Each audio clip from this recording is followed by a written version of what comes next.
The headlights cut through the November dark on a Kentucky back road, a black sedan moving fast, too fast, not the kind of car that belongs out here. Inside, a man in a tailored suit checks the time, glances at a leather folio on the seat beside him. The folio is worth $12 million. He does not know it is already worthless. 3 counties away, a young woman sits on the edge of a mustard-colored motel bedspread, holding a phone. She has not slept. Her grandfather is dead 4 years. Her last family meal ended with the words "county home." And tomorrow morning she will walk into a room where 3 men have been waiting for her. One wants to take everything. One has been planning for 40 years from beyond the grave. And one has finally come home to tell the truth. The sedan slows at a gravel turnoff.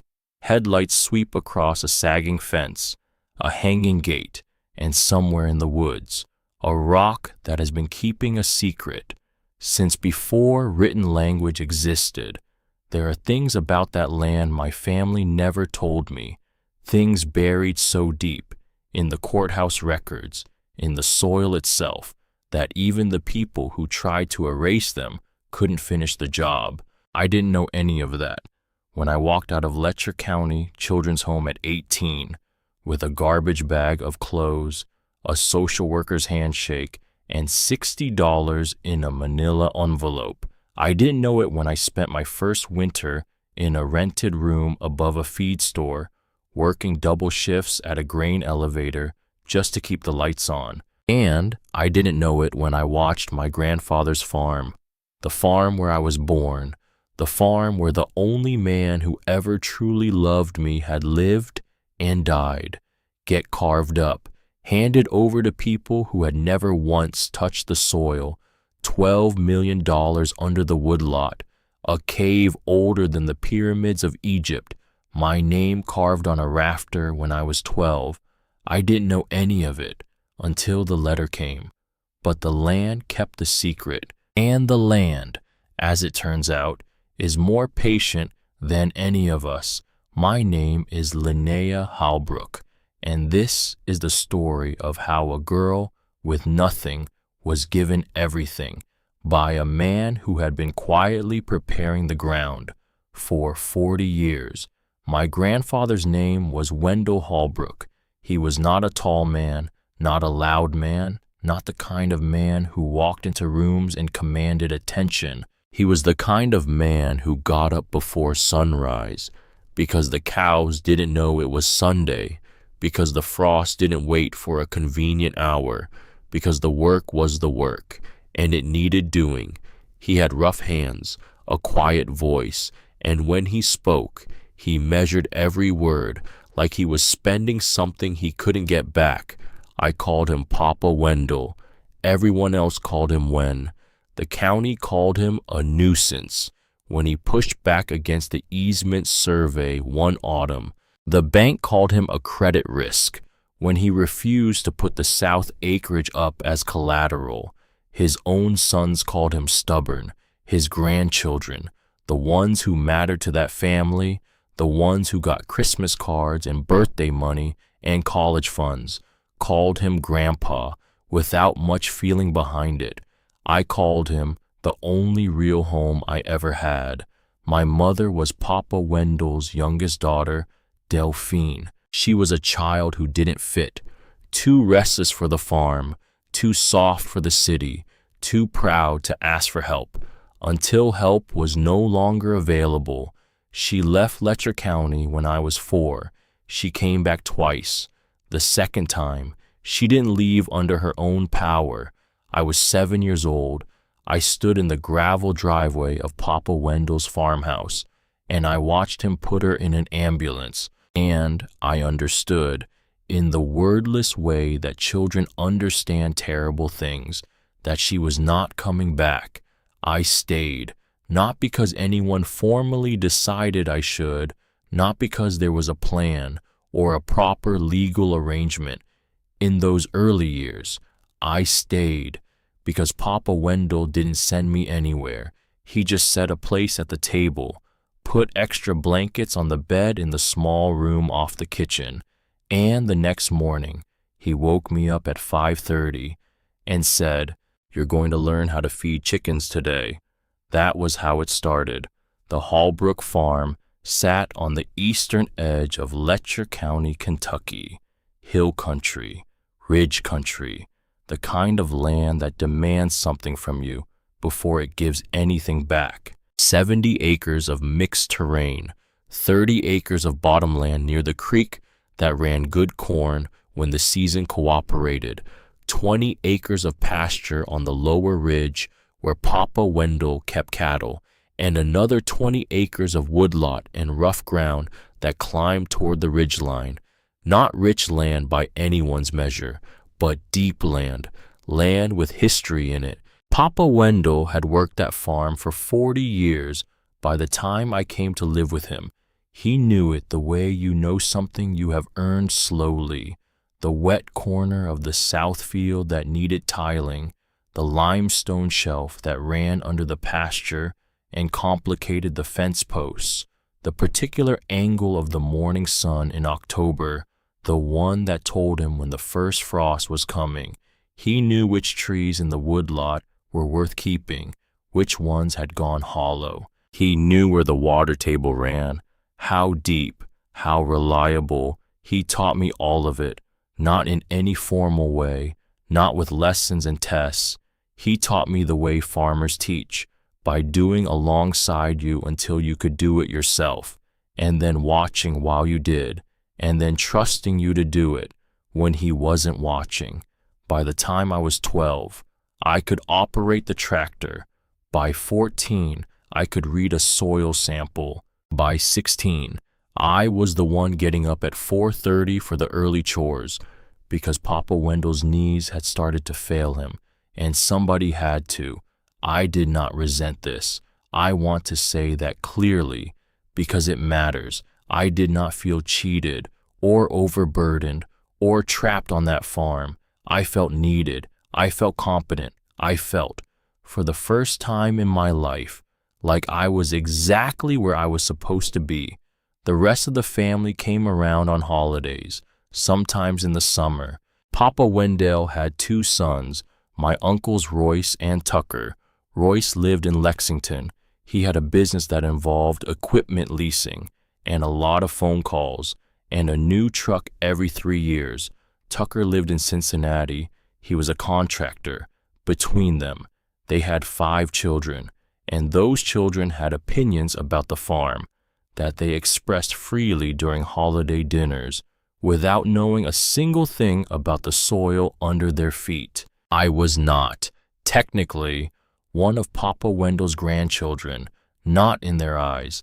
I was Delphine's kid, Delphine who had embarrassed the family, Delphine who had made bad choices, Delphine who was gone now, and good riddance to the drama she brought with her.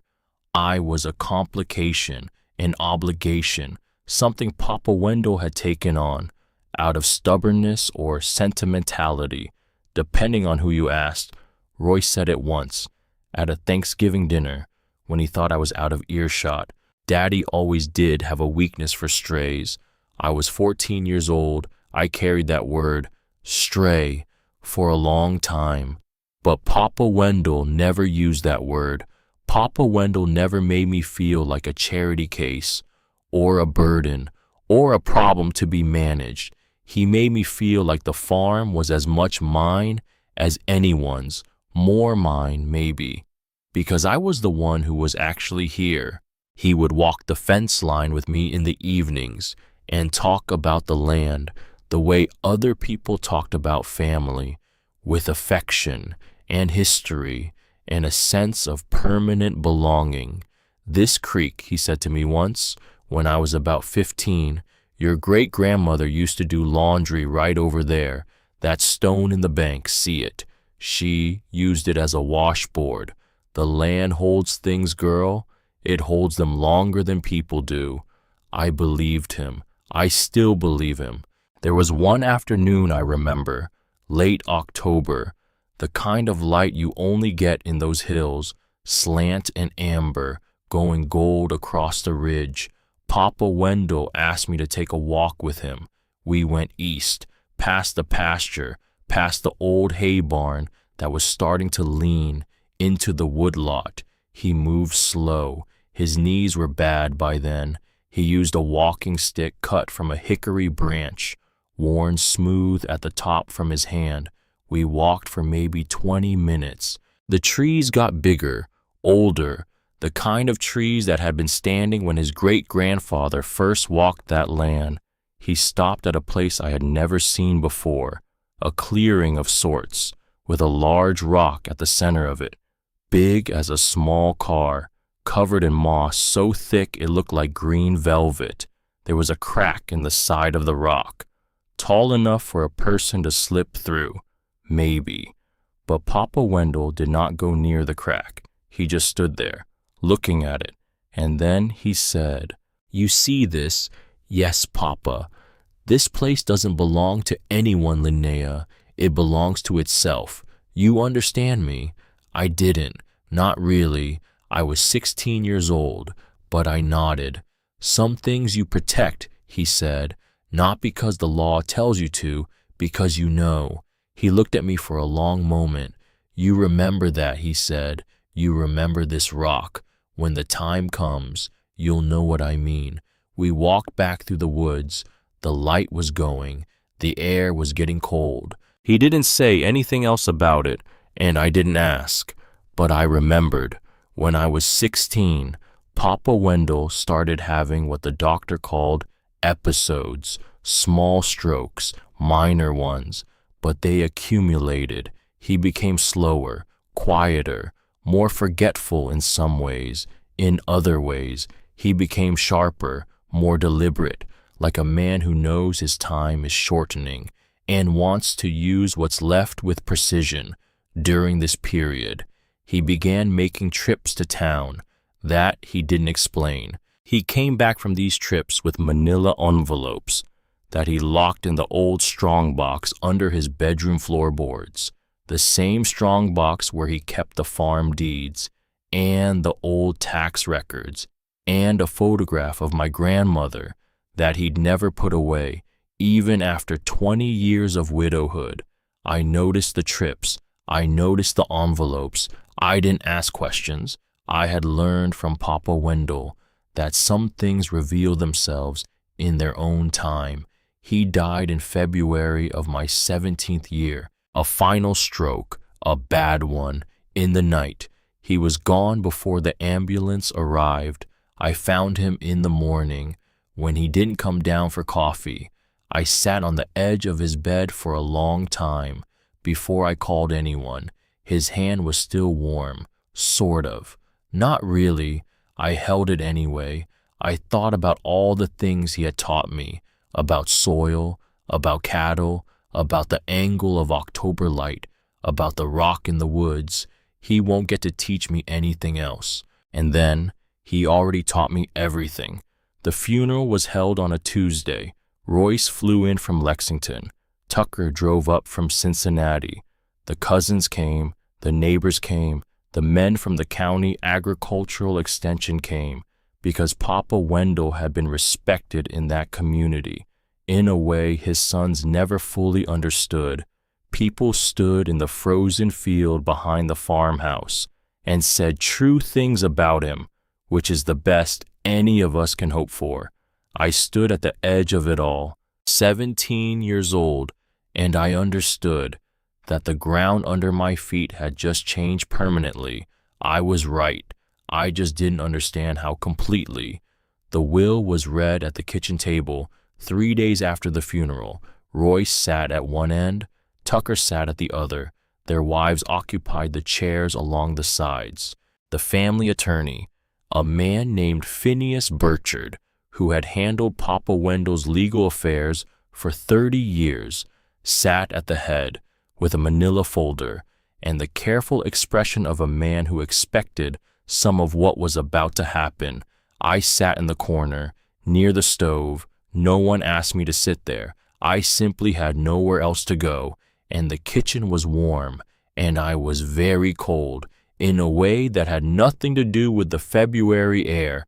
I did not expect to be in the will. I want to say that plainly. Whatever hopes I might have privately held, I had no legal standing, no formal relationship, no surname that connected me to anything in that room. I was not Wendell Holbrook's granddaughter. Officially, I was Delphine's daughter. I was astray. Phineas Burchard read the will in a measured professional voice. The house and the surrounding 2 acres went to Royce and Tucker in equal shares, to be sold or retained at their mutual agreement. The cattle went to Royce, who had already arranged to sell them to a neighbor.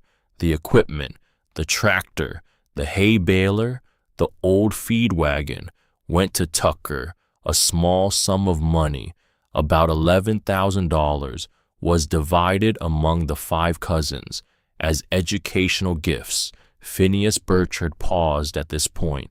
He looked briefly at me, then back at the document, and to the minor child currently residing on the property, he read, "I leave the sum of $250 and the request that my son see to her appropriate placement." The room was quiet for a moment. Then Royce's wife said, "Well, that's generous of him." I did not say anything. I looked at my hands in my lap, and I breathed very carefully, the way Papa Wendell had once taught me to breathe when the work got hard. Slow in, slow out, keep moving. "Appropriate placement," Tucker said, in the tone of a man who'd been handed a task he considered beneath him. "I suppose that means the county home." Phineas Burchard said nothing. He closed the folder. Tucker looked at me. "You understand how this works, don't you? There's nothing holding you here now. The house is going up for sale. We'll call the county social services office tomorrow. Get it sorted properly." I looked at him. I thought about saying something. I thought about saying that I had put in 10 years on that farm. 10 years of mornings before sunrise, evenings after dark. 10 years of soil and sweat, and a kind of work that doesn't stop for grief, or weather, or 17-year-olds who are quietly breaking. I thought about saying that I knew every inch of those 70 acres, better than both of his sons combined, that I knew where the water pooled in the spring, that I knew which fence post needed replacing, that I could tell you the yield history of every field from memory. I thought about all of that. And then I looked at the kitchen table, the table where Papa Wendell and I had eaten breakfast together, 365 mornings a year for 10 years, and I felt something close inside me, like a door swinging shut. "I understand," I said, and I did.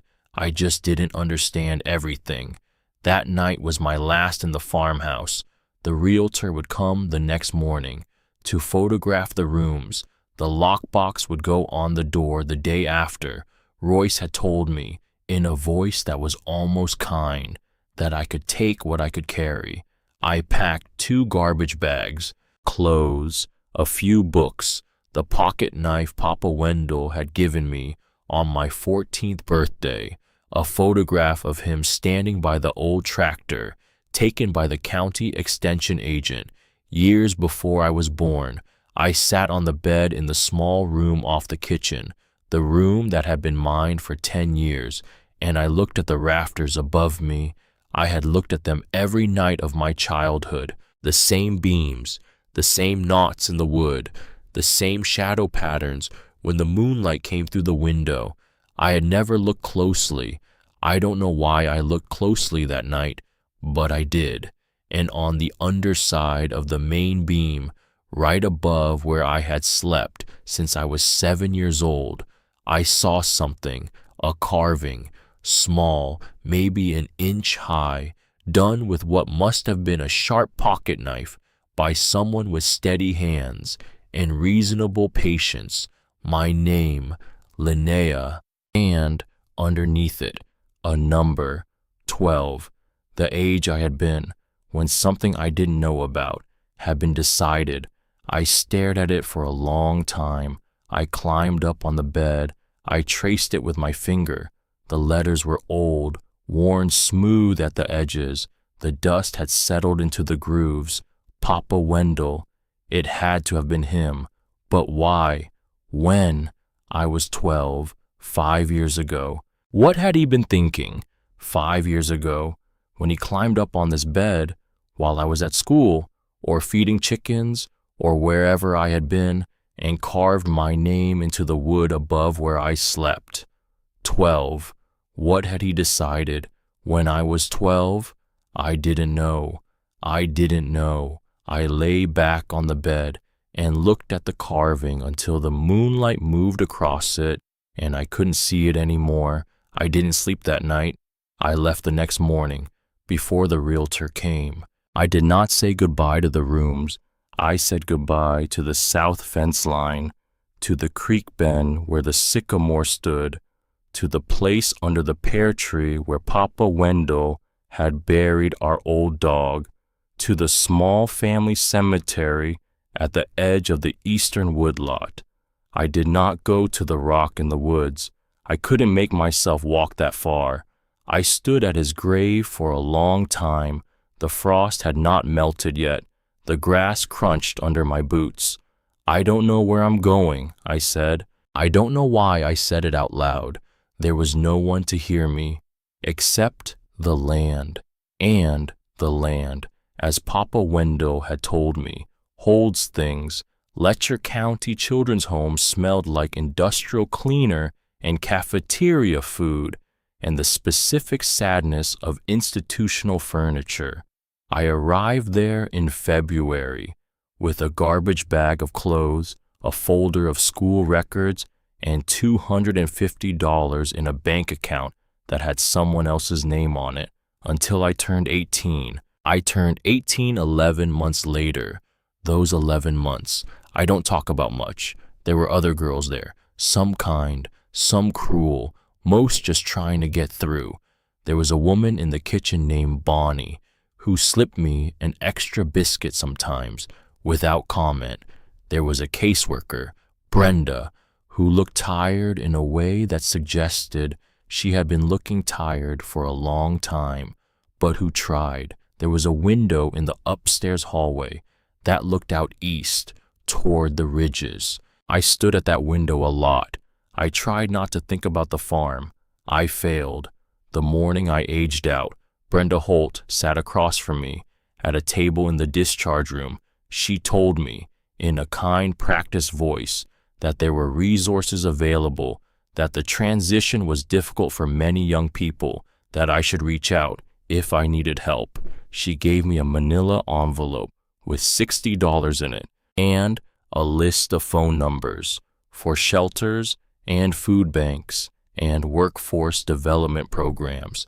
I thanked her. I walked out into a March morning that was cold and bright and indifferent, and I got on a bus. I had a plan, not a grand plan, not a plan with guarantees, just the next 3 steps. Step 1, find work. Step 2, find a room. Step 3, survive, until the next thing became clear. For 2 years, that was all I did.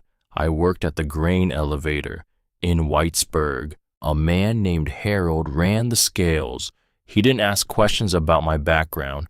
He just watched me work the first week and then said, "You can come back tomorrow."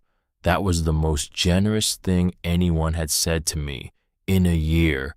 The elevator was loud and dusty, and the air smelled like dried corn and engine grease.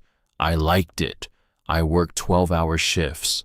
Then I went home to a rented room above the feed store with a sink and a hot plate and a window that didn't quite close. I ate a lot of canned soup.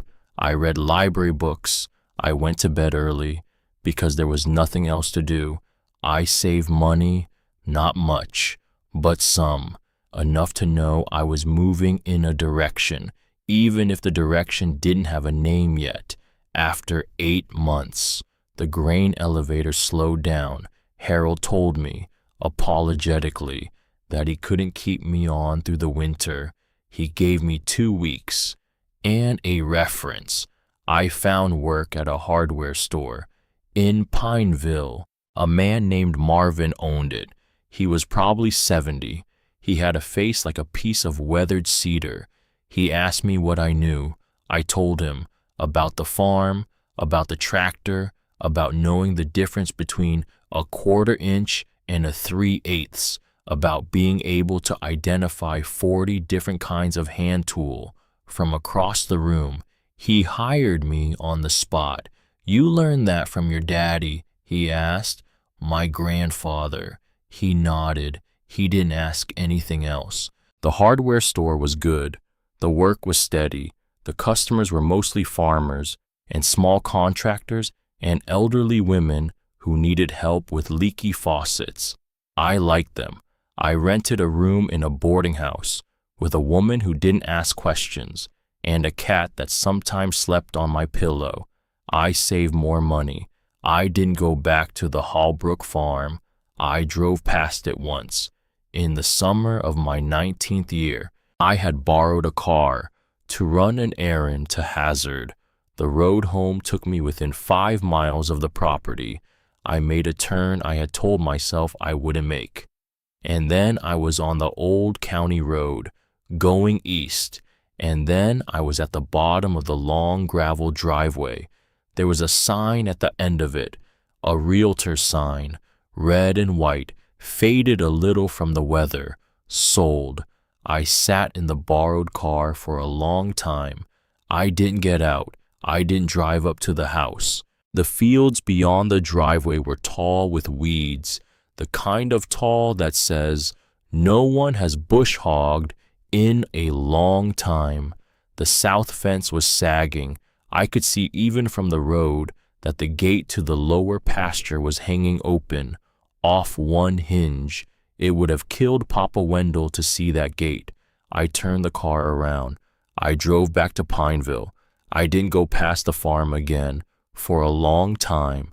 The second winter was harder than the first. Marvin's wife got sick. He had to close the hardware store for 2 months to take care of her. He paid me what he could, apologized for what he couldn't. I found a job waiting tables at a diner in Middlesboro. The hours were long. The tips were small. The cook drank too much and shouted at the waitresses. I lasted 4 months. Then I moved again to a town called Corbin, where I worked at a different diner and rented a room in a different boarding house. I was 19. I was tired. I was thin in a way that wasn't good. I started to think, maybe this was the life. Maybe this was what survival looked like for people like me. A succession of rooms and jobs and bosses who were sometimes kind and sometimes weren't, and a sky that didn't care either way. Maybe Papa Wendell had been the only thing, the only chapter where I had been held, the only chapter where I had mattered, and maybe that chapter was closed now, and I should stop expecting another one. That was where my head was at when the letter came. It came to my apartment, the shared one, the one I had moved into. After the boarding house in Corbin got too expensive, the one I shared with 2 women who worked at the hospital, which meant that someone had been looking for me and looking carefully, because I had moved 4 times in 2 years, and I had not left forwarding addresses everywhere I went. The return address on the envelope was a law firm in Letcher County, Burchard and Sterling, attorneys at law, the same Phineas Burchard who had read the will at the kitchen table. I sat on the edge of my bed and held the envelope for a while before I opened it. The 2 women from the hospital were both at work. The apartment was quiet. Outside the window, the October light was doing what October light does in Kentucky Hill Country, going amber and slant, making everything look more significant than it probably was. The carving on the rafter came back to me. Linnea, 12. I had thought about that carving every day for almost 3 years. I had no answer for it, no theory that made sense, but sitting on the edge of my bed, with a letter from Phineas Burchard in my hand, I felt something shift in my chest, like a door I had thought was closed, was maybe, not closed all the way. I opened the envelope. The letter was 4 paragraphs. I read it once, quickly, and then I read it again, slowly, because the first reading hadn't quite made sense. Dear Ms. Holbrook. I paused at that. Ms. Holbrook. Not my mother's maiden name, not the name on my birth certificate, Papa Wendell's name, his name, in a letter addressed to me. I read on. I represent the estate of Wendell Holbrook, deceased, for whom I served as legal counsel for a period of approximately 30 years. In that capacity, I was instructed by Mr. Holbrook to contact you upon your reaching the age of 20, or at such time as I was able to locate you. Whichever occurred later, Mr. Holbrook executed several legal instruments in the final years of his life that were not disclosed at the reading of his will, and which were not, in fact, part of his will. These instruments were recorded with the Letcher County Clerk's office and are matters of public record, though they were not called to the attention of the other beneficiaries of the estate at that time, as Mr. Holbrook specifically instructed that this communication be made directly and privately to you. I would ask that you contact my office at your earliest convenience to discuss the nature and implications of these instruments. I want to be direct with you. What Mr. Holbrook recorded in your name is significant, and you should have proper legal counsel before taking any further steps. I have been looking for you for over 2 years. I am glad to have found you. I read it a third time, and then I sat very still in my apartment while the October light moved across the floor. An old man making trips to town in the last years of his life, coming back with manila envelopes locked away in a strong box under his bedroom floor, a rock in the woods, covered in moss. This place doesn't belong to anyone, Linnea. It belongs to itself. A carving on a rafter. Linnea, 12. What he had said to me by the creek. The land holds things, girl. It holds them longer than people do. My hands were not entirely steady when I reached for my phone, but they were not shaking either. They were the hands he had taught me to use, the hands that had pulled calves in the cold, and mended fences in the rain, and driven a tractor through fields where no one was watching. They were ready for whatever came next. I dialed the number on the letterhead. A woman answered on the second ring. Burchard and Sterling, this is Donna. How may I help you? My name is Linnea Holbrook, I said. There was a pause, a long one. Then Donna's voice, when it came back, was different, softer, with something underneath it that I couldn't name. Oh, honey, she said. He talked about you, you know, more than once. I didn't know what to do with that, so I just said, thank you. Can you come in tomorrow? She asked. Yes, I said. I can come in tomorrow. I hung up. I sat on the edge of my bed. The October light was almost gone. The room was getting dim. I looked at my hands. I looked at the envelope. I am going home. I don't know what's waiting for me there, but I am going home. And whatever Papa Wendell did, whatever he hid, whatever he protected, I am ready to know. The bus from Corbin to Whitesburg left at 6 the next morning. I had 3 hours of sleep behind me, a cup of coffee, and 1 bag. It wasn't the garbage bag from before. It was a real bag, canvas, with a zipper. I had bought it at a thrift store in Pineville for $2. I sat by the window. I watched the country go by, hills I knew the shape of, even when I didn't know the names of the towns. The rock in the woods, the name carved on the rafter, the look on Donna's face that I couldn't see but could hear in her voice. He talked about you, you know, more than once. I had not known he talked about me to anyone, ever. I had thought I was a secret, a complication, a girl he had raised because no one else would, but he had talked about me to his lawyer. For 30 years, the bus pulled into Whitesburg a little after 9. The October sky was overcast. The air smelled like coming rain. I walked down Main Street, past the bank, past the diner where I had eaten with Papa Wendell the day he bought me my first pair of work boots. The diner was still there. Same sign, same windows, different waitress in the window. The law office of Burchard and Sterling was on the second floor of a building that had been there since before either of us was born. The stairs creaked. I knew those stairs. Papa Wendell had taken me up them once, when I was 13, to sign something I had not understood at the time, some kind of guardianship paperwork that I now realized had probably been more important than I had been told. The waiting room had paneling on the walls and a secretary named Donna, who had clearly known Papa Wendell personally. She looked up when I came in. She looked at me for a moment, with an expression I couldn't entirely read, something between recognition and emotion. "Linnea," she said, not as a question. "Yes." She stood up. She came around the desk, and before I knew what was happening, she had her arms around me.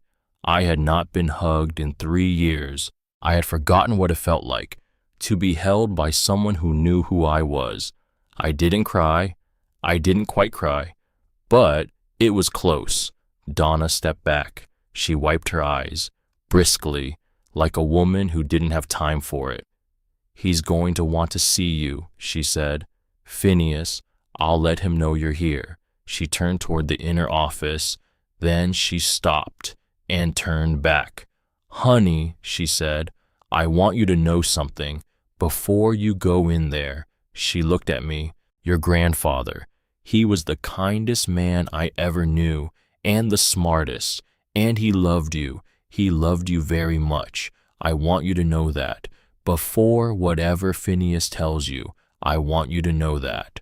She nodded once to herself, and then she went to get Phineas. I stood in the waiting room, alone. I looked at the paneling on the walls and the watercolor of a Kentucky barn that hung above the receptionist's desk, and the way the morning light came through the front window and turned the dust in the air gold. A man with rough hands and a quiet voice. "I am ready. I am ready to know. Whatever you did, Papa Wendell, whatever you hid, I am ready." The door to the inner office opened, and Phineas Burchard stood there, a man in his mid-60s, with the careful bearing of someone who had spent decades in the company of important documents. He looked at me. His face did something, just for a second, something he didn't quite hide in time. Recognition, relief, something like grief. Then his face settled back into its professional shape. "Ms. Holbrook," he said, "please come in." I walked toward the door. I walked toward whatever was on the other side of it. The October light behind me, falling across the dusty waiting room floor. The land, somewhere east of here, patient, holding what it had held for 30 years, waiting for me.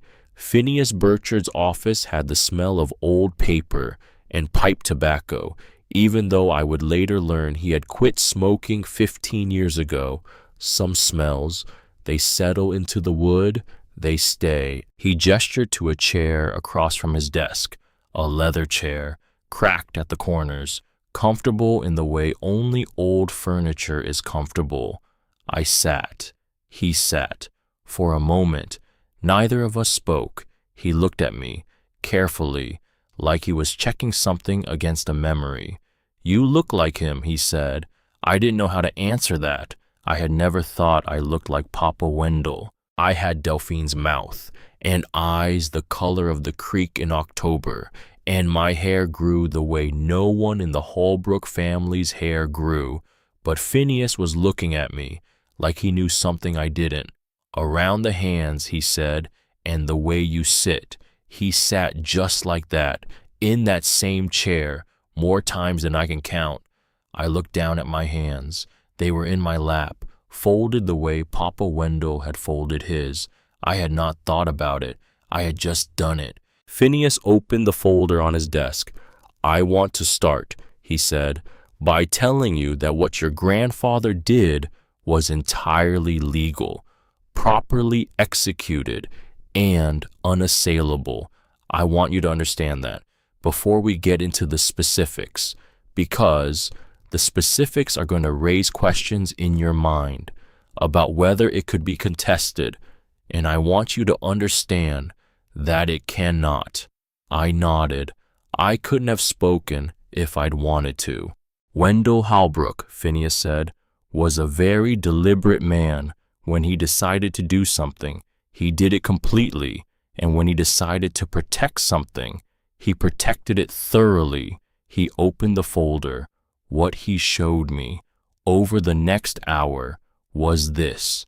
In March of the year before Papa Wendell died, nearly 2 years before the will was read at that kitchen table, he had executed a deed transfer for the 70 acres of Holbrook farmland, not to his sons, not to the family trust, not to anyone who sat at that holiday dinner table, to me, not all 70 acres. The house and the 2 acres surrounding it had been his to leave as he chose, and he left them to Royce and Tucker as a way of avoiding a direct confrontation, of giving his sons something, so the larger transaction wouldn't be immediately contested. But the remaining 68 acres, the bottomland, the pasture, the woodlot, the creek frontage, had been transferred quietly and completely to a trust established in my name, to be accessed when I reached the age of 20, or was located by Phineas Burchard's office. Whichever came first. I stared at the deed. The paper was crisp. The seal of Letcher County was at the bottom. My name was on it, Linnea Holbrook, in black ink, recorded with the clerk years ago, while I was still in high school, feeding chickens before sunrise, not knowing. "There's more," Phineas said. I looked up. "There's more, quite a bit more." He reached for another document. "Your grandfather, in addition to the deed, also recorded a mineral rights reservation affecting the entirety of the original 70 acres, including the 2 acres that went to his sons, including the land that has subsequently been sold." He paused. "It was filed with the county clerk well before his death. It is a matter of public record. It has simply never been called to anyone's attention." I didn't understand. "Mineral rights." Phineas nodded. "He reserved them. To the trust. To you." I let that sit for a moment. "For what kind of minerals?" Phineas looked at me with the careful expression of a man who was about to tell me something he had been waiting a long time to tell. "That," he said, "is the part we need to discuss." He stood up. He went to a filing cabinet behind his desk and opened the second drawer and pulled out a thicker folder. He brought it back. He sat down. He laid the folder in front of me. "Your grandfather paid a man named Maddox Pruitt to do a survey on the property years ago, before you came to live with him. The results of that survey were never published. They were never shared with the family. They were sealed and kept in this office, with instructions that they be opened only when you turned 20, or were located, whichever came first." He looked at me. "Today is that day." I stared at the folder. I did not reach for it. "What's in there?" I asked.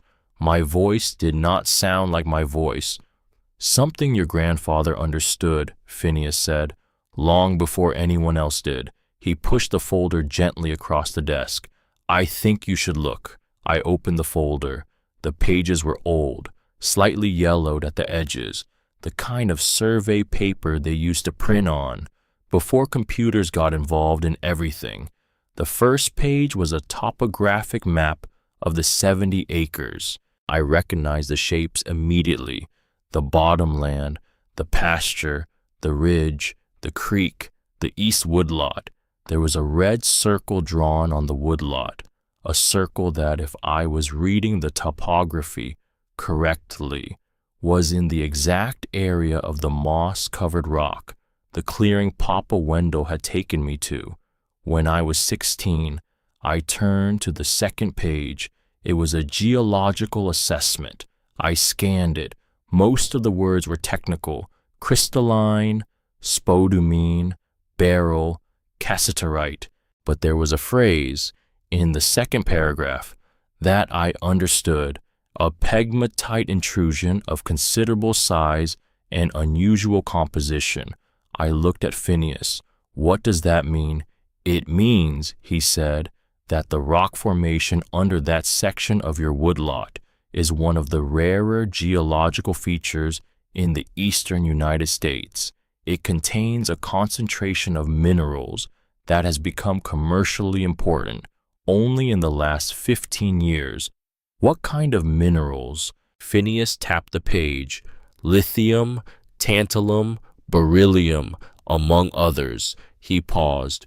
"These are materials that are now used in batteries, in electronics, in aerospace components." I stared at the page. "How much?" I didn't recognize my own voice asking the question. It came out very small. Phineas looked at me.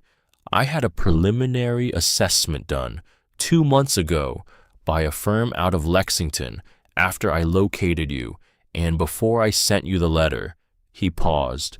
"They estimated, conservatively, that the mineral rights alone, before any development, before any lease agreements, are currently valued at somewhere between $12 and $18 million. The room went very quiet. I could hear the heat clicking on in the radiator. Across the room, I could hear a car going down Main Street. Outside, I could hear my own breathing, slow in, slow out. 12 to 18 million, I repeated. Phineas nodded. "Yes." "Dollars." "Yes." "Mine." "Yes." I looked at the folder. I looked at the deed. I looked at the map with the red circle drawn around the place Papa Wendell had taken me, the place he had said belonged to itself. He knew the whole time when I was 16, and he walked me out to that rock, and he told me to protect it, even though I didn't understand why. He knew. He had paid for that survey. Years before I came to live with him, he had been sitting on the information for 30 years, paying the taxes on the mineral reservation, waiting for me to grow up, for me to be ready for the day when some man named Phineas Burchard would push a folder across his desk and tell me what was under my feet. I did not cry in that office. I held myself very still. I breathed the way he had taught me. "He knew," I said. "He knew," Phineas said. "Why didn't he tell anyone?" Phineas looked at the folder. He looked at me. "He had reasons," he said. "We need to talk about them." I left Phineas's office at 2 in the afternoon. The October light was the same color as the deed paper. I walked down Main Street, past the diner, past the bank. I did not feel like I was walking. I felt like I was watching myself walk.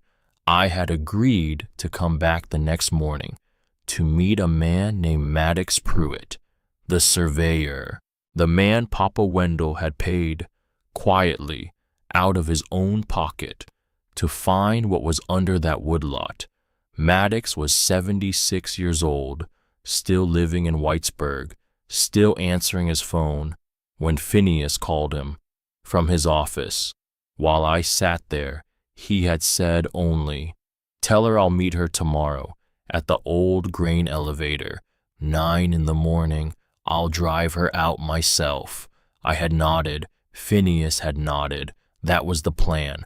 I spent the rest of the afternoon walking. I did not have anywhere to be. I had told my roommates I would be gone 2 days, maybe 3. I had not told them why. I didn't know how to explain it. I am going home to look at a hole in the ground that my dead grandfather left me. That might be worth more money than I will earn in my entire life. It sounded like a lie. It sounded like a movie.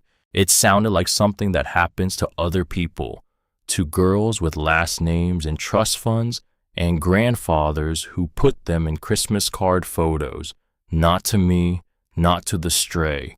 I walked all the way to the edge of town and then back. I sat for an hour in the diner where Papa Wendell had bought me work boots. I ate a grilled cheese. The waitress was new. She did not know me. She did not know anyone connected to me. She refilled my water twice and asked if I wanted pie.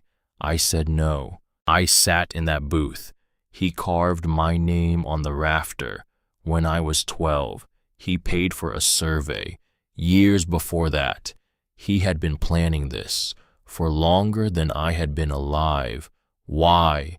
Why me? Why not his sons?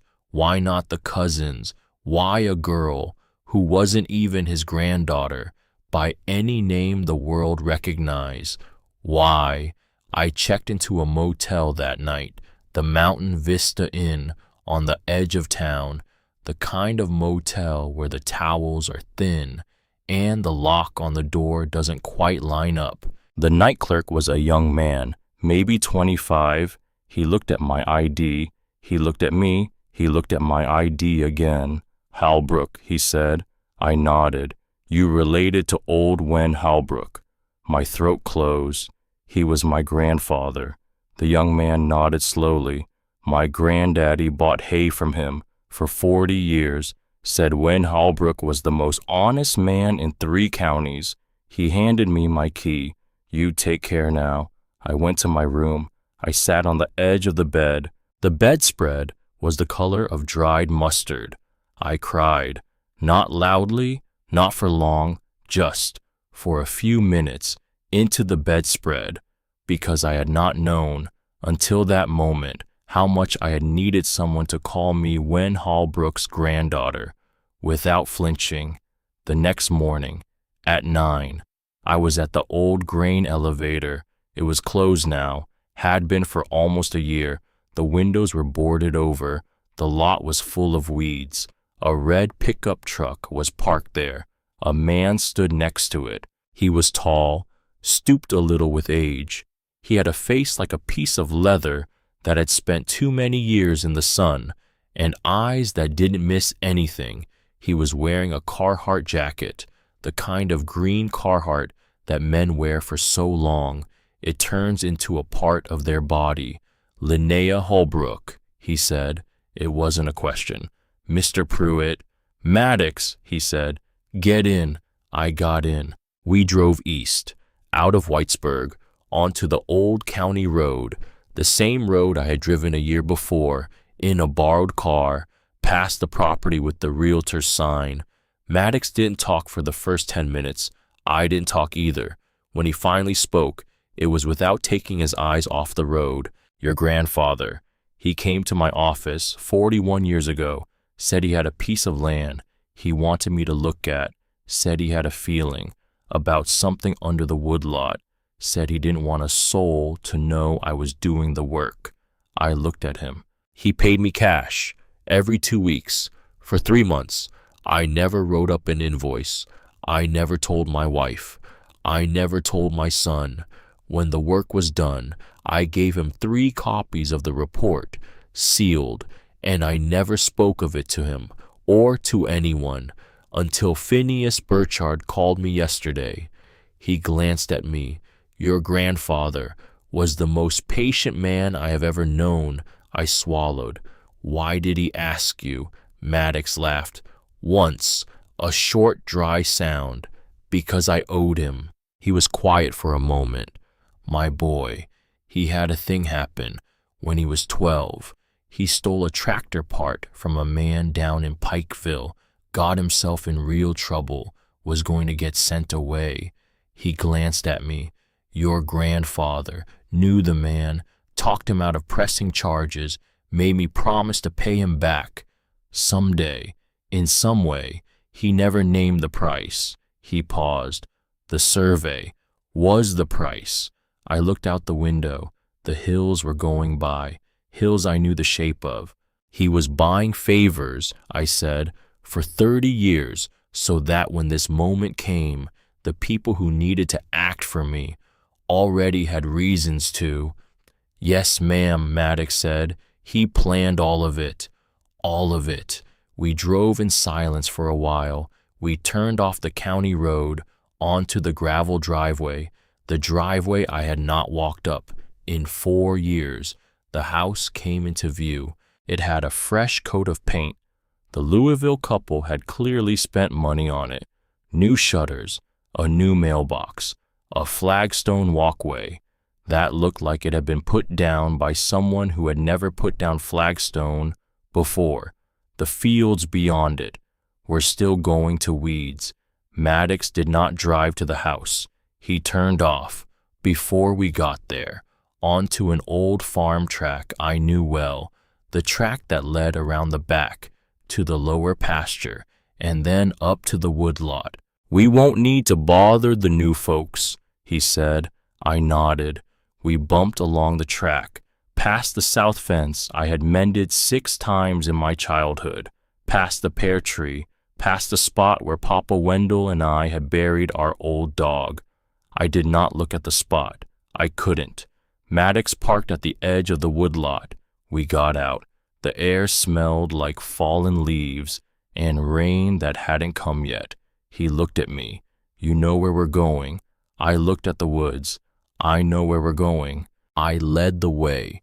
I had not been on that path in 5 years, but my feet knew it, the way feet know paths. They walked. For most of a childhood, we came to the clearing. The rock was still there. Of course the rock was still there. The moss had grown a little. The crack in the side was still the same crack. Maddox stood next to me. He never let me come back here, he said. After the survey, he kept everything in his head about this place. He used to talk about it like it was a person. The day Papa Wendell had brought me here came back. This place doesn't belong to anyone, Linnea. It belongs to itself. I had been 16. He had been preparing me for this day. I walked up to the rock. I put my hand on the moss. It was cool and damp. I looked at the crack in the side. It was just wide enough. I had not let myself think about it before, but standing there, with Maddox behind me and the woods quiet around me, I thought about it. He paid for the survey. He drew the red circle here. He brought me to this exact spot. When I was 16, he told me to remember it. He never said what he had found here. He never said what he had seen, but he wanted me to know. He wanted me to come back. I looked at the crack. I took a breath. I turned sideways, and I slipped through. The first thing was the smell. Old, mineral, like a cellar that had been closed for a long time. The second thing was the sound, the complete absence of any sound. The third thing was the dark. I had brought a flashlight from Maddox's truck. He had handed it to me, without comment, like he had been expecting me to ask for one. I clicked it on, and the dark turned into a room. It wasn't a small space. It was a chamber, bigger than the kitchen at the farmhouse, higher than the ceiling of the hardware store, the walls curving, the floor smooth, the air cold. I turned the flashlight slowly, and then I saw them. I sat down. I sat down on the floor of that chamber because my legs would not hold me up anymore. There were drawings on the walls, drawings carved into the stone, old, older than anything I knew how to think about. Animals, stags, bears, birds with long necks, fish, a creature I could not identify. That looked like a deer with too many points on its antlers, and people, stick figures, with raised arms, with spears, with shapes that might have been baskets or might have been suns. I shone the flashlight across one whole wall. I counted, as best I could, 20, 40, 60. There were dozens. There might have been 100. I had no idea how old they were, but I knew, standing in that chamber, with my hand on the cold floor and the dust of my own footsteps, the only fresh thing in the air, I knew that whoever had made them had been gone for thousands of years. I sat there for I don't know how long. The flashlight moved across the walls. Stag, bear, bird, person. Stag, bear, bird, person.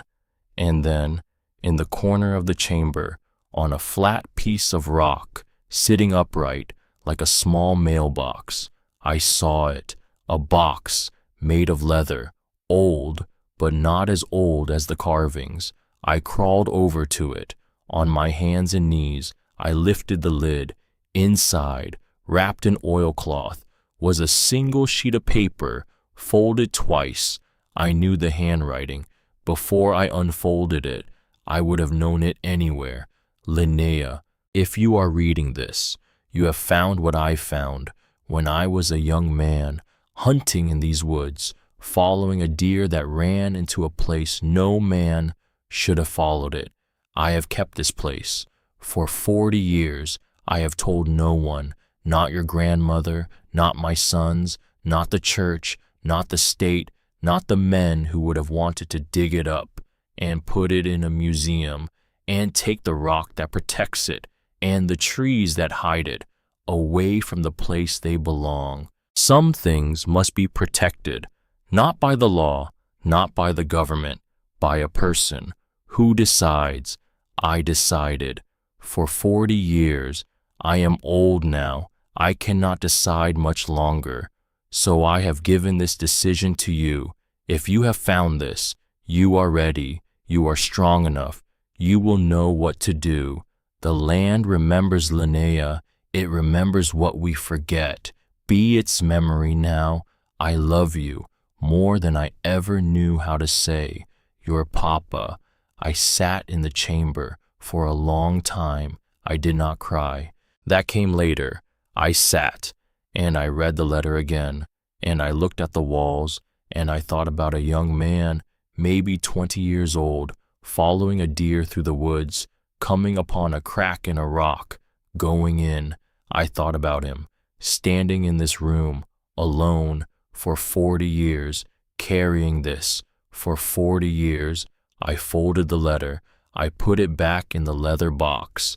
Carefully, I came out of the chamber. The October light was almost the same color it had been when I went in. Maddox was sitting on a log. He had been sitting there the whole time. He looked at me. He did not ask. I sat down on the log next to him. He was protecting something, I said, all those years. I figured, Maddox said. Did he tell you? No, ma'am, but I know your grandfather.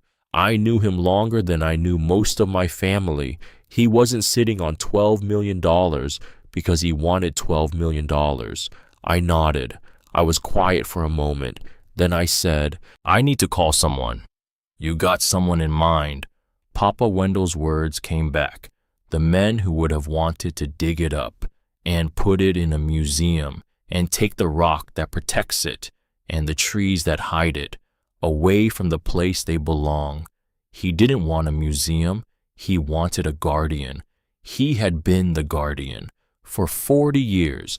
Now he had given me the job, but I couldn't do it alone. I had to know what it was, how old, how important. And I had to know it from someone who would respect what Papa Wendell had been doing for 40 years. I know someone, I said. Maddox nodded. He stood up. Then let's go make a phone call. Dr. Imogen Ashbury was a professor of archaeology at the University of Kentucky. I had read her name on a placard in the small county history museum years before when I was a child on a school field trip. She had been part of a team that had documented a rock shelter in Powell County where prehistoric people had once lived. I remembered her name because Papa Wendell had said, "Listen to that name, Linnea. That's a woman who cares about old things. People who care about old things are the people you want to know." I had not understood, at the time, why he said it like that. I had thought he was just talking. I had not realized he was teaching me whose number I would need to find someday. Phineas Burchard had her phone number in his Rolodex. Of course he did. Papa Wendell had given it to him 12 years ago, with instructions on when to use it. I called her that afternoon from Phineas's office. She answered on the second ring. I told her my name. I told her about Papa Wendell. I told her about the chamber. I did not tell her about the minerals. Not yet. She was quiet on the line for a long time. Then she said, "How far is Letcher County from Lexington?" "About 3 hours. I'll be there tomorrow morning." She hung up. She showed up at 10 the next morning in a Subaru, covered in mud from the drive. She was small, about 50, with gray hair cut very short, and the focus alert eyes of a woman who didn't waste time on small talk. She shook my hand. She looked at Maddox, who had come back to drive us out to the property. She nodded at him, once, as if she had already calculated who he was and what he was for. "Show me," she said. We drove out. We walked into the woodlot. We stood in front of the rock. She looked at it for a long moment, the moss, the crack, the way it sat in the clearing. She looked at me. "How did you find this?" "My grandfather showed me when I was 16. "And you've been inside?" "Yes, yesterday." "Did you touch anything?" "I touched the floor to sit down, and I touched a box that my grandfather left." She nodded. "Show me." I led her in. I had the flashlight again. I had brought a second one for her. She slipped through the crack. Behind me, I heard her breath catch. I shone my flashlight on the wall. She did not say anything for a very long time. She walked the perimeter of the chamber, slowly, holding her flashlight close to the wall, pausing at each image, sometimes touching her own face, like she was trying to make sure she was awake. I sat down on the log just outside the chamber to give her room. I heard her come out after what must have been an hour. She sat down next to me. She did not look at me right away. She looked at the woods. She looked at the rock. She took a slow breath. Then she said, "I have been doing this work for 28 years. I have never seen anything like this in Kentucky. I am not sure I have seen anything like this in Eastern North America." I waited. The style of the carvings, the animals depicted, the kind of stone they are carved into, the depth of the line work suggest. Initially, without proper dating, without proper analysis, without proper review, she looked at me, that these are very old, possibly 5,000 to 8,000 years. I closed my eyes.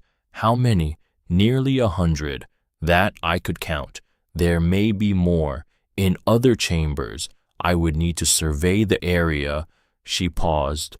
"Linnea, this is, if it is what I think it is, a site of national significance, possibly international. The cave systems of this kind have only been documented in a handful of places in all of North America." I nodded. I had known, somehow, standing in that chamber with Papa Wendell's letter in my hand. I had known. And there's something else, I said. She looked at me. I looked at her. I had to tell her, because I needed her to understand what I was up against.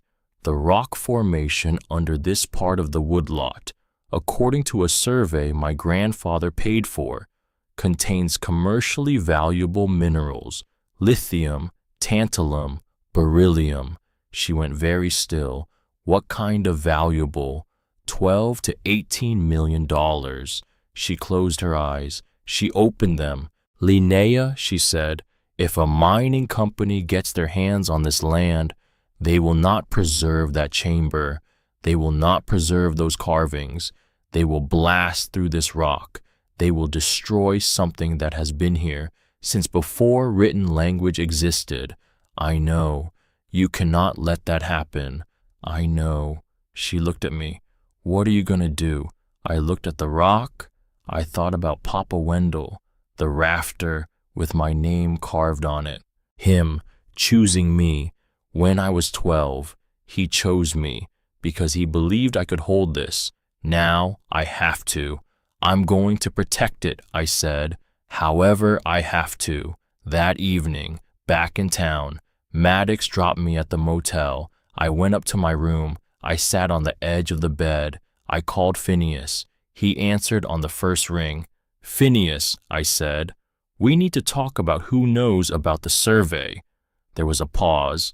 Linnea, he said, there's something I need to tell you. I did not like his voice. What?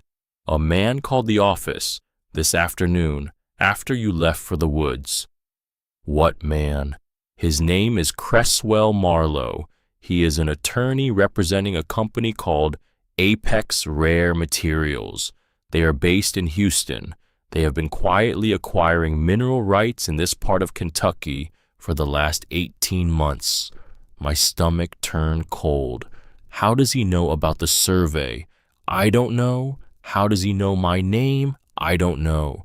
What did he want? Phineas paused. He said he wanted to meet with you tomorrow. He said he had a proposal that he believed you would find, quote, very generous, unquote. I closed my eyes. The chamber, Imogen Ashbury saying, they will blast through this rock. Papa Wendell carrying this alone for 40 years. Phineas, I said, yes, I want to meet him. Linnea, I should advise you against. I want to meet him. I want to look him in the eye, and I want to know what he knows and how he knows it before I decide what I'm going to do. Phineas was quiet. Then he said, all right, I will set it up for tomorrow afternoon in my office where I can be present. Good. I hung up. I sat on the bed, the mustard-colored bedspread, the thin towels, the lock that didn't quite line up. He had been waiting for me. Cresswell Marlowe. He had been waiting for a girl with no money and no family and no idea what was under her feet to stumble into the world of mineral rights and rare metals and companies that buy land out from under people. He had been waiting. Papa Wendell, carving my name on the rafter when I was 12. Papa Wendell, walking me out to the rock when I was 16. Papa Wendell, sitting in this office year after year with Phineas, building a road step by step so that when this man Cresswell Marlowe finally came calling, there would be a person ready to meet him. There would be a person ready to say no. That person was me. My phone buzzed, a voicemail. I had not heard it ring. I checked. The number was unknown. The voice was familiar. It was the voice of my Uncle Tucker. He sounded tired. He sounded like he had not slept. Linnea, he said, it's Tucker. I know you don't owe me anything. I know I don't have a right to call you, but I need to talk to you, alone. Before things start happening, there are things I need to tell you about your grandfather, about your mother, about what's been going on for the past 2 years, things I think you deserve to know. Please call me back. I will come to you, wherever you are. I am asking you, as a man who knows he has not earned the right to ask, please." The voicemail ended. I sat on the bed. I held the phone in my hand. 2 days ago, I was a girl in a shared apartment, pouring coffee for strangers, saving $12 a week, watching the October light fall across a floor that wasn't mine. Now I am a girl with 68 acres and a cave full of pictures older than language, and $12 million of metal under my feet, and a Houston attorney waiting to meet me, and an uncle on the phone asking for forgiveness. 2 days. I did not call Tucker back. Not that night. I needed to think. I needed to listen. I needed to be ready. I lay down on the mustard bedspread. I closed my eyes. In the dark of the motel room, the carvings came back. Whoever had made them had been the first person to feel the dark of that chamber, whoever Papa Wendell had been. When he had first crawled through that crack, following a deer, he had been the next. I was the third. I would not be the last. I would not let them take it. I would not let them blast through. I would protect it. I would protect it. I fell asleep with my hand around the phone with Tucker's voicemail, and the law office's number, and the small growing certainty that the girl who had walked out of Letcher County Children's Home with $60 in a manila envelope was about to walk into a room full of men with briefcases and contracts and smiles that did not reach their eyes, and she was not going to flinch because she had been raised by the most patient man in 3 counties, and he had taught her how to wait, how to listen, how to keep moving when the work got hard, and how to decide when the time came to decide. The time was coming. The time was almost here. I called Tucker back at 6 in the morning. He picked up before the second ring. His voice was rough, the voice of a man who had slept maybe 2 hours. "Linnea, you said you needed to talk." "Yes." "Where are you?" "Cincinnati. I can be in Whitesburg by noon." "Come to the diner on Main Street, 12:30. We sit in the back booth. We talk for 1 hour, no more."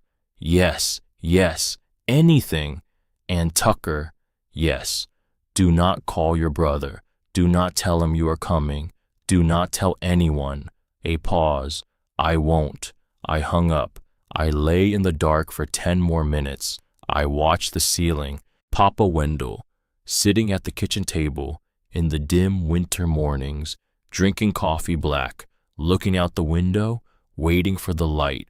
He waited. He waited for 40 years. I can wait for 6 hours. Tucker walked into the diner at 12:28. He looked old. That was the first thing. In the 4 years since I had seen him, he had gone from a man in his 50s to a man who looked older than he was. His shoulders were narrower, his hair was thinner. He saw me at the back booth. He froze for a moment by the door. Then he came over. He took off his coat. He sat down. He looked at my hands. He looked at my face. He did not say hello. He said, "I am sorry." I did not say anything. The waitress came. I ordered coffee. He ordered nothing. She left. He looked at the table. I rehearsed this. The whole drive down, I had a speech, sentences, reasons. I am not going to give them to you. They sound like excuses because they are excuses. He looked up. "There are some things I need you to know before this afternoon. Whatever your meeting is, whoever it's with, you need to know these things first. Then tell me." He took a breath. "Royce knows about the minerals." I went still. "How long?" "About a year." "How did he find out?" "A man named Cresswell Marlowe from a company called Apex. He came to Royce's office in Lexington about a year ago. He had a public record search, the mineral rights reservation, filed years before Daddy died, with your name on it. He paused. Marlowe was looking for leverage. He wanted to know everything Royce knew about Daddy, about you, about the survey, about whether the family would consider contesting the reservation. And Royce told him everything. He told him about the will, about the kitchen table, about the children's home. He gave Marlowe your last known address from a Christmas card you sent him 3 years ago that he never opened. I closed my eyes. I had sent that card the first Christmas after I aged out from the boarding house in Pineville. I had not known why I sent it. I had not expected a reply. I had not expected him to keep my address. For this, what did Royce get in exchange? Tucker hesitated. Marlowe offered Royce 8% of whatever Apex extracted if Royce could help them get the rights from you by any means necessary. By any means necessary. Yes. Define that. Tucker looked at me. They were prepared to file a competency challenge against Daddy's deed, arguing that he was not of sound mind when he transferred the property to you. They were prepared to fund the litigation for Royce. Royce would file as the heir of the estate. I felt cold all the way down. And you, why are you telling me this now? Because I did not know until 3 weeks ago. He looked at me. Royce called me. He wanted me in on it. He thought I would agree. Why? Because I let him think I might. He looked at his hands. I have not been a good uncle, Linnea. I was not a good son. I was not a good brother. I made my life. In Cincinnati, I worked hard. I made money. I told myself that was enough. I told myself I was doing what I was supposed to. And Royce called me. And I knew, the minute he started talking, that I had 2 choices. I could say no, and he would shut me out and do what he was going to do anyway. Or I could say maybe and learn what he was planning and tell you before he could pull it off. I looked at him. I did not know if I believed him. You said maybe. I said I would think about it. I let him send me documents. I let him send me Marlowe's contact information. I let him send me his draft of the challenge. You have the documents. In my truck, in a sealed envelope. I am giving them to you. After we leave, I let that sit. I sipped my coffee. Why? I said. Why what? Why are you doing this? Why now? Why me? Tucker looked at me. His eyes were the same brown as Papa Wendell's. I had not noticed until that moment, because the day they read the will, he said, I went home to Cincinnati and I sat in my driveway for an hour before I went inside, because I knew what I had done. I knew the moment I said it. I had said, county home, about a 17-year-old girl whose mother had died, whose grandfather had just been buried, who had nowhere to go and no one to ask. He looked at the table. I have thought about that sentence every day for 4 years. He looked up. I am not asking you to forgive me. I am not even asking you to like me. I am telling you that you have one uncle who is going to try as hard as he can to make up for 1 minute of speaking in a kitchen 4 years ago, and one uncle who is going to try as hard as he can to take everything Daddy worked his whole life to give you. He pushed an envelope across the table. Use these however you need to. I looked at the envelope. I looked at him. I did not say I forgave him. I was not ready, but I picked up the envelope and I said, thank you for driving down. It was the most I could give him. It was more than I would have given him. 2 days ago. The meeting with Cresswell Marlowe was at 3. I went to Phineas's office at 2:30. I gave him the envelope. I told him everything Tucker had told me. Phineas read the documents. He read them twice. When he finished, his face had gone the careful color of a man trying very hard not to be angry in a way that would interfere with his work. "All right," he said. "All right." He put the documents in his desk drawer. He locked it. "Linnea, listen to me. We have approximately 25 minutes before this man walks through that door. I am going to tell you what I want you to do. Tell me. You are going to sit there in that chair. You are going to let me do most of the talking. You are going to listen. You are going to watch his face. You are not going to react. You are not going to argue. You are not going to negotiate. You are going to let me draw out his proposal in full so that I can see every angle of it before we respond. Okay? And one more thing. Yes, whatever he offers you, whatever number he says, you are not going to take it today, tomorrow, or any other day. We do not know everything yet, and I will not let you sign a thing until I do." I nodded. "Okay." He looked at me. "Your grandfather trusted me with his life's work. I am not going to fail him, and I am not going to fail you. Do you understand me?" "Yes." "Good." He smoothed his tie. He sat back in his chair. "Now, we wait."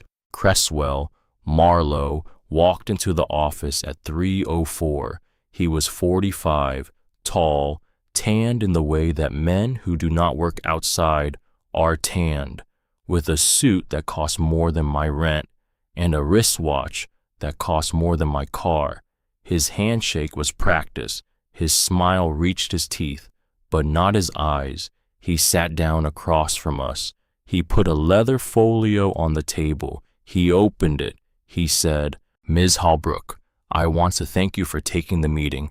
I understand this has been a difficult time. I want to begin by offering my condolences on your grandfather's passing." 4 years ago, I said. "Yes, my grandfather died 4 years ago, Mr. Marlowe. Your condolences are a little late." He smiled, a different smile. "Of course, I apologize." He cleared his throat. "Let me get to the point. Apex Rare Materials has been working in this region for the better part of 2 years.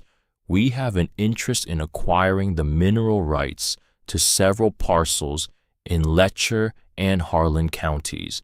Your grandfather's mineral reservation, which now belongs to you, is one such parcel. Go on.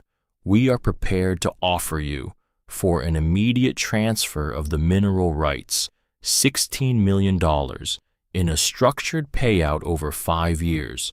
The room was quiet. Phineas did not move. I did not move. Marlowe waited. "That is," he said, "if I may, a very generous offer, above what we are paying other landholders in the area, and above what the most aggressive independent assessment would suggest the rights are worth." "Mr. Marlowe," Phineas said. "Yes. Why are you offering above the assessment?" Marlowe smiled. "We are eager to move quickly. Time is a factor for us." "What is the factor?"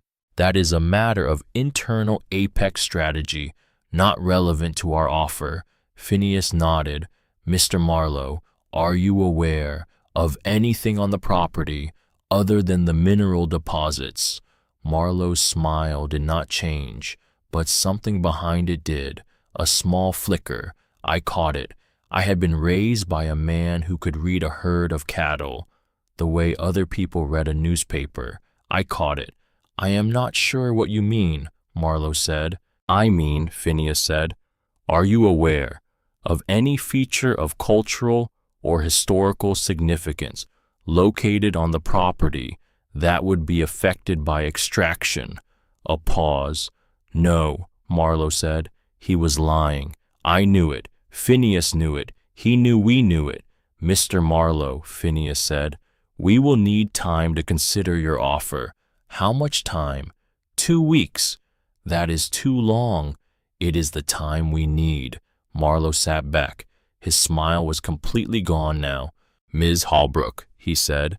He looked at me. May I speak with you frankly? Yes. There are other ways this can go.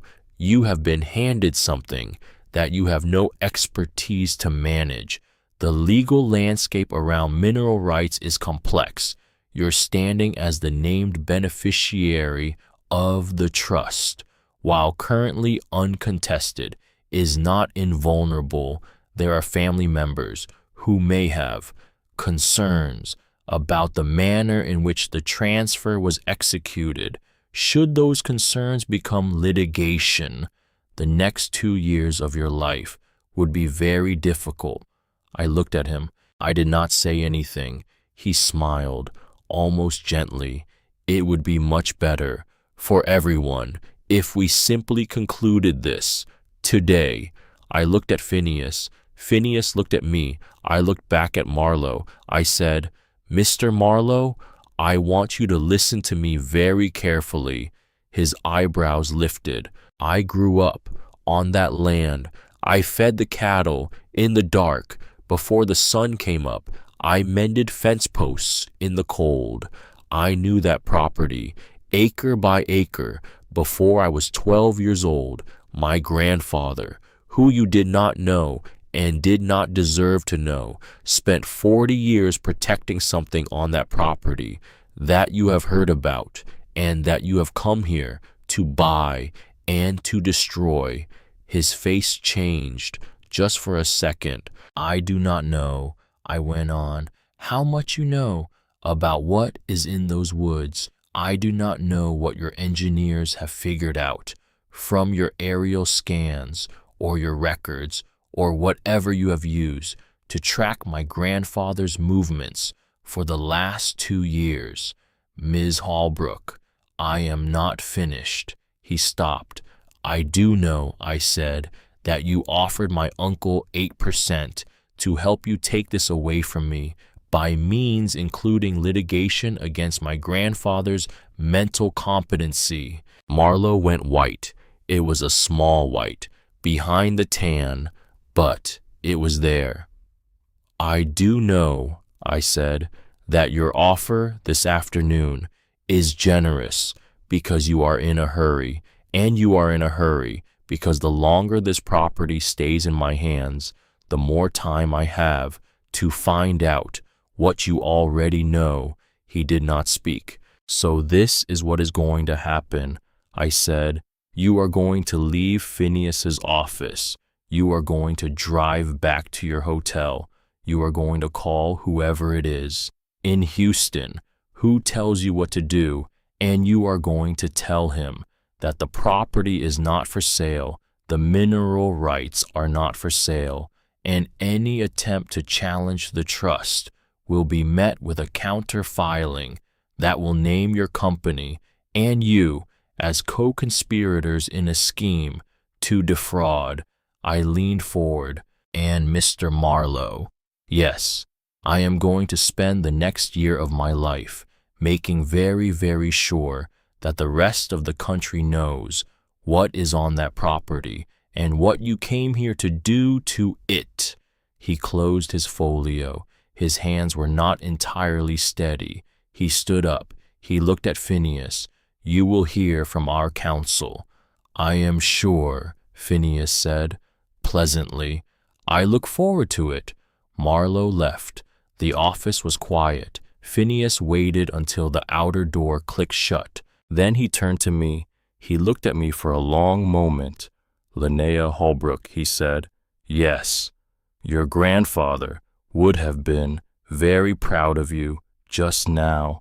I did not cry, but it took everything I had not to. The next 10 days were the longest of my life. Phineas filed paperwork. He filed paperwork I did not entirely understand, but I trusted him. He notified the Kentucky Heritage Council about the chamber, working with Dr. Ashbury to document its location and its potential significance under the highest available confidentiality protections. He notified the Federal Bureau of Investigation, Art Crimes Unit, as a precaution in case Apex tried to move on the property. Before legal protections were in place, he notified 2 other archaeologists, both at universities Imogen vouched for, both bound by professional ethics, to preserve, not extract. I stayed at the motel. I did not leave Whitesburg. I called Tucker every 2 days. Each time, we talked for 10 minutes about nothing in particular, about the weather, about a job he was finishing in Cincinnati, about a book he was reading.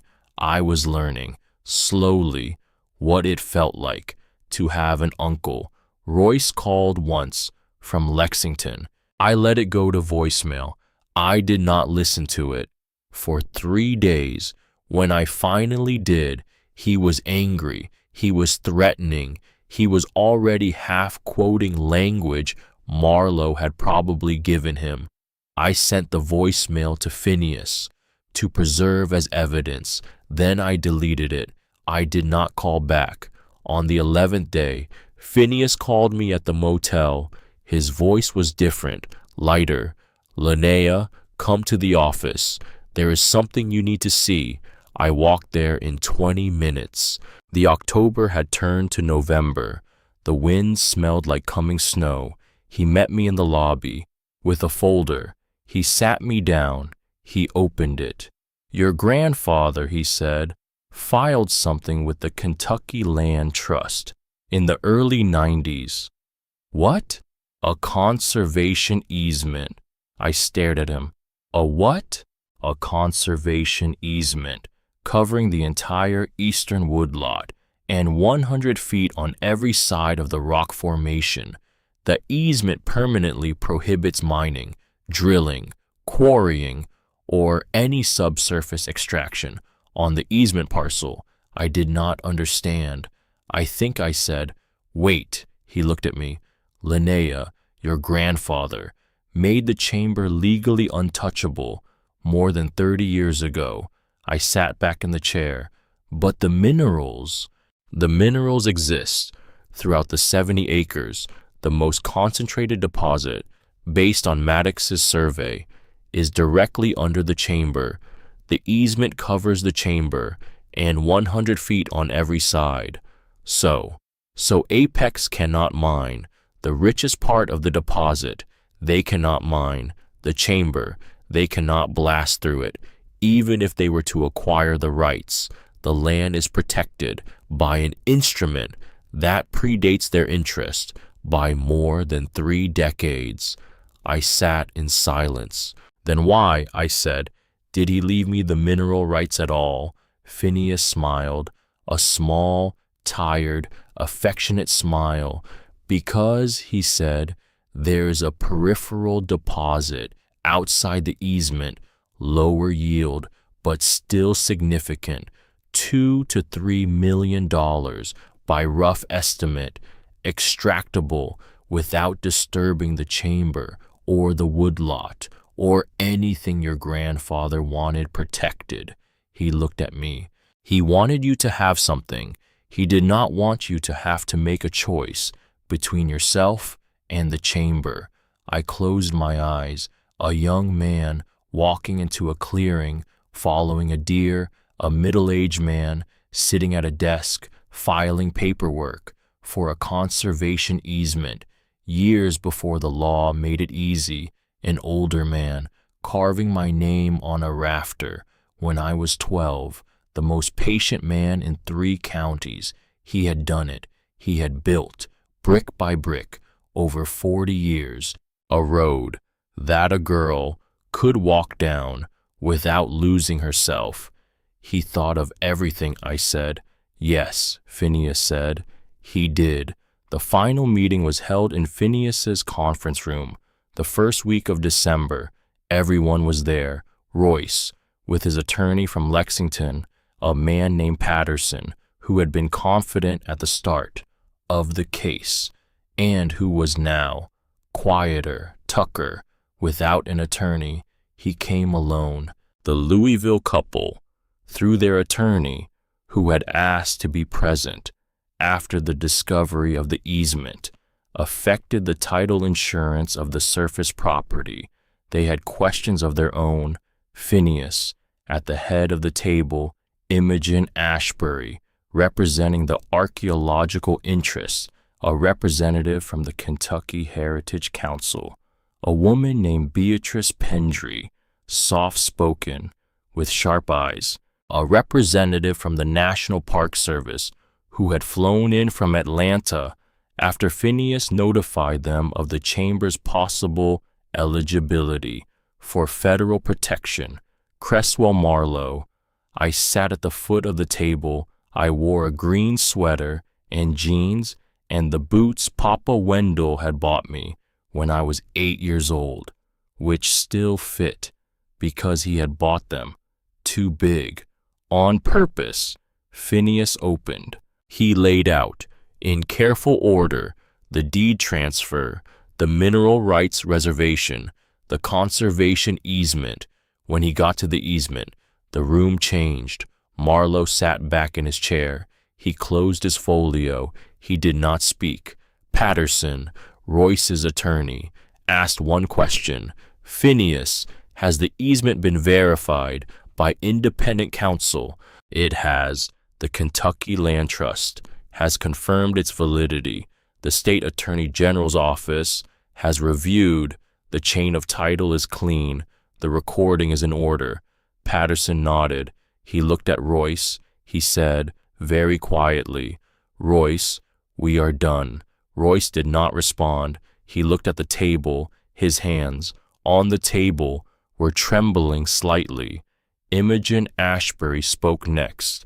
She described the chamber to the room in careful, measured, professional language. She did not give exact location, but she gave the panel of experts, including Beatrice Pendry and the National Park Service representative, enough to understand the scope of what had been protected. When she finished, Beatrice Pendry spoke. She looked at me. Ms. Halbrook, the Kentucky Heritage Council, in consultation with the National Park Service, would like to formally propose a partnership with you as the landowner to establish a protected research and education preserve on the easement parcel with your full ownership and approval rights retained. I nodded. I did not trust my voice yet. She went on, we have a working name for internal discussion, subject to your approval. She paused. We have been calling it the Halbrook Petroglyph Preserve. I looked at her. I looked at Phineas. I looked at the table. He never asked for his name on anything. He never wanted a building, or a plaque, or a foundation. But he would have liked this. He would have liked this. Yes, I said. I approve the name. Marlowe stood up. He gathered his folio. He looked at me. He did not say anything. He walked out. I do not know what happened to Cresswell Marlowe after that day. I never saw him again. A year later, Apex Rare Materials announced they were withdrawing from operations in eastern Kentucky, a small news item. In a trade journal, I did not read it until someone sent it to me. Months after, I read it once. I put it away. Royce did not speak to me again for a long time. 2 years later, I received a Christmas card in his handwriting. It said only, Linnea, Merry Christmas, Royce. I did not write back, but I did not throw it out. I keep it in a drawer with the other things. I am not ready to forgive him. I do not know if I will be ready, ever, but I am willing to let the drawer stay where it is.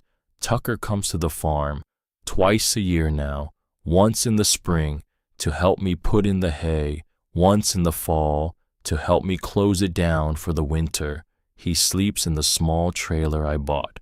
To put on the upper pasture, he drinks coffee. He works hard. He does not talk much. But sometimes, in the evening, we sit on the porch with cups of black coffee and we look at the ridge as the sun goes down, and sometimes he says, without looking at me, "Daddy was right about this place."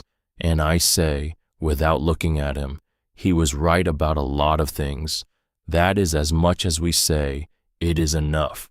I signed the mineral lease in the spring, not with Apex, with a smaller company based in Knoxville that had a record of working alongside conservation easements without violating them. The lease was for the peripheral deposit only. The easement parcel was permanently, legally, untouched. The signing bonus was $800,000.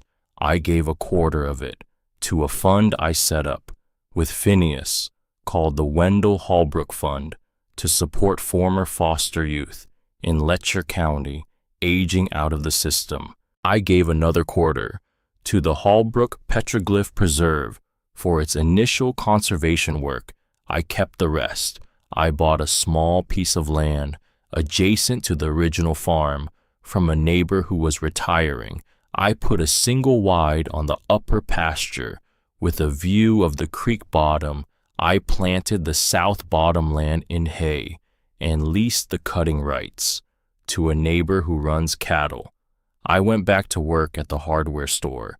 3 days a week. I liked the work. I liked knowing the difference between a 1/4 inch and a 3/8.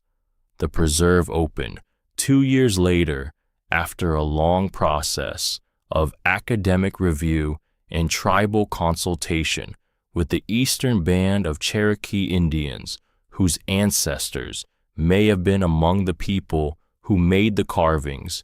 The Eastern Band sent a delegation the day of the dedication. They walked the woodlot. They stood in the chamber. They did not say much, but their elder, an older woman named Winema, came up to me afterward. She took my hands. In both of hers, she said, "You did right." I almost broke, but I did not. She said, "Your grandfather did right. Tell him when you talk to him." "I will," I said. "Tell him. The grandmothers know." "I will." She let go of my hands. She went back to her people. The preserve has visitors now, by appointment only, under careful supervision, with chambers protected from light damage and foot traffic.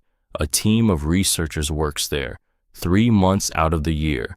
The rest of the time, the woods are quiet, the way Papa Wendell wanted them to be.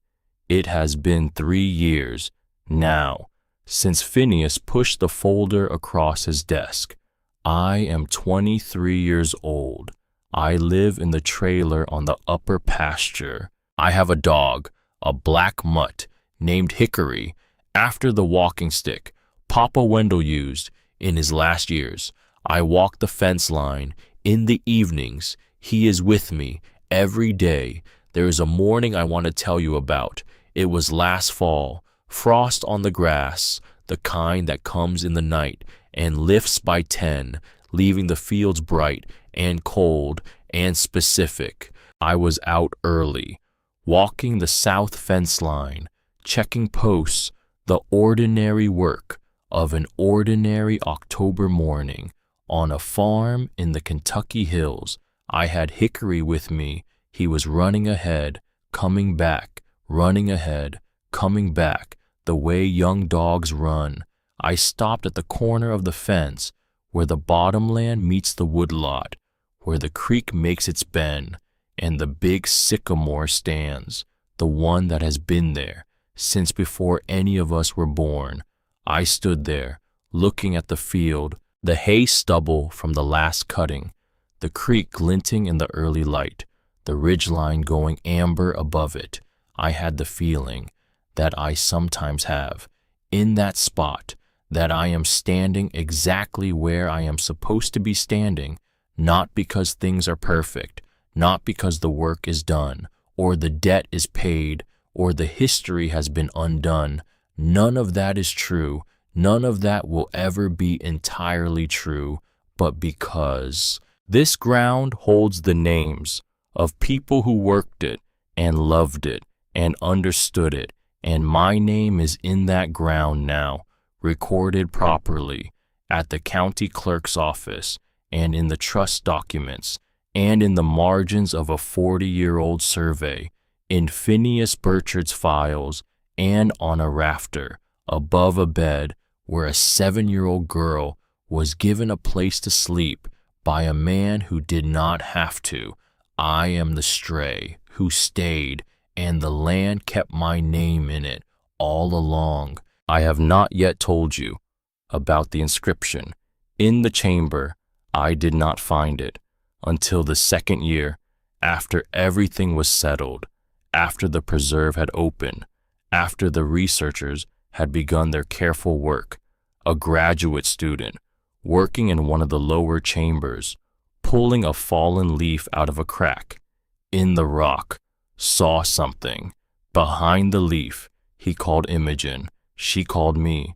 I drove out the next morning. I went into the lower chamber. I crawled to where the student had been working. He shone his flashlight. I bent close. I saw it. A small, recent carving done with a knife, done by a man with a steady hand and reasonable patience, not in any place a casual visitor would see it, in a place that someone who already knew where to look would find. For the one who stays, the land remembers. I sat down on the cold floor of the chamber. I looked at the words. I did not cry. I had done my crying years before, in a motel room, in private, where no one could see. What I felt, sitting on that floor, with my hand near the carving, was something steadier than tears. I felt recognized, not by the law, though the law had done its part, not by my uncles, though they had done theirs, not by the men in suits, or the universities, or the historic preservation councils, recognized by something older and more permanent than any of that, by the land itself, by a man who had taken 30 years to put my name on the wall of a chamber he had been protecting alone. I leaned forward, I said, out loud, into the cold dark of the chamber, I am here, Papa. The chamber was quiet. I am here. When the work is done for the day, I walk out to the small family cemetery at the edge of the eastern woodlot. I clear the leaves. In the fall, I plant wildflowers. Along the edge of it, in the spring, I sit by Papa Wendell's stone for a while. I do not say much. He never said much either. But sometimes I tell him about the hay yield. I tell him about the new neighbor who has bought the place down the road and is asking the same questions about the wet corner of his south field that I asked Papa Wendell when I was 12. I tell him I am teaching that neighbor the same way Papa Wendell taught me, by doing alongside him until he can do it himself. I tell him that the woods are quiet the way he liked them. I tell him that the grandmothers know. I tell him that I am here. I tell him that I will be here as long as the land will have me. And then I walk back through the woodlot, along the path I have walked since I was 7 years old, past the rock, covered in moss, past the clearing, down to the creek, across the south bottomland, up to the upper pasture where the trailer sits and the dog is waiting. The light, by then, is usually doing what light does in that country at that hour, going gold and wide and particular, the kind of light that makes the land look like it is being seen for the first time It is not the first time. It is not the last time. It is just one more evening on a farm in the Kentucky hills held by a man who built for 40 years so a girl he chose when she was 12 could stand on a porch at 23 and know that she belongs here, that she always did, that the land remembers for the one who stays. I stay.